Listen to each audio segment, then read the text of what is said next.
বহু পর্যটকেরাই পাহাড়ে বেড়াতে যেতে ভালোবাসেন। আর এই বড়দিন আর বর্ষবরণে দার্জিলিং এ পর্যটকদের ভিড় দেখা যায় সবসময়। পাহাড়ের চূড়ায় উঠলে যেন দৃশ্য দেখা যায় ঝকঝকে মেঘহীন আকাশ, সোনালি রোদ ধুয়ে দিচ্ছে তার শরীর। এমনই আবহে দার্জিলিং এর পুলিশ এবং জিটিএ এর পর্যটন বিভাগের উদ্যোগে 19 ডিসেম্বর থেকে বড়দিন উৎসবের সূচনা শুরু হয়ে গেছে পাহাড় জুড়ে। দেশ বিদেশের বহু লোক বেড়াতে আসে এখানে। দার্জিলিং এর পুলিশ সুপার প্রবীণ প্রকাশ বলেছেন, কলকাতা থেকে মুখ্যমন্ত্রী মমতা বন্দ্যোপাধ্যায় ভার্চুয়ালি ওই উৎসবের সূচনা করেন। 22 তারিখ থেকে দার্জিলিং, কালিম্পং, কার্শিয়াং এ সমস্ত হোটেল ভরে যায় পর্যটকে। ঠিক একই ছবি দেখা যায় ডুয়ার্সেও। বরফে ঢাকা সিকিমের লাটুং, লাচেন রুটে তো এখনই পর্যটকদের ভিড় দেখা যাচ্ছে।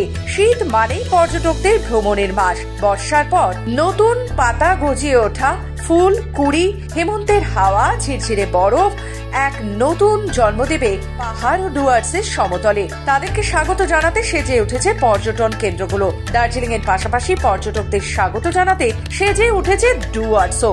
এখানকার জঙ্গল, নদী, চা বাগান বরাবরই মানুষের কাছে অত্যন্ত আকর্ষণীয়। গরুমারা, জলদাপাড়া, চিলাপাতা পর্যটকদের ঢল নামে এখানে। পাশাপাশি এবছর বড়দিনে ডুয়ার্সের রেকর্ড পরিমাণ পর্যটক আসবেন, এমনই আশা পর্যটক ব্যবসায়ীদের মনে। আর তার সাথে সাথে 24 তারিখ থেকে শুরু হচ্ছে ফোক ফেস্টিভ্যাল, সেটা পর্যটকদের জন্য আরো আকর্ষণীয় হয়ে উঠবে।